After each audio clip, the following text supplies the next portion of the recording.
Hello everyone, welcome to my channel. Today we are going to learn about dictionaries in Python.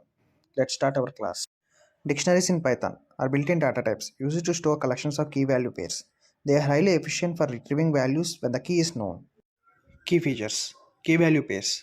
Each element in a dictionary consists of a key and its corresponding value. Unordered. Dictionaries do not maintain any order for their elements. Mutable. Dictionaries can be modified after creation. Keys are unique. Duplicate keys are not allowed. If a key is repeated, the last value for the key will be used. We will see a Python program demonstrating all the basic operations of dictionaries in Python.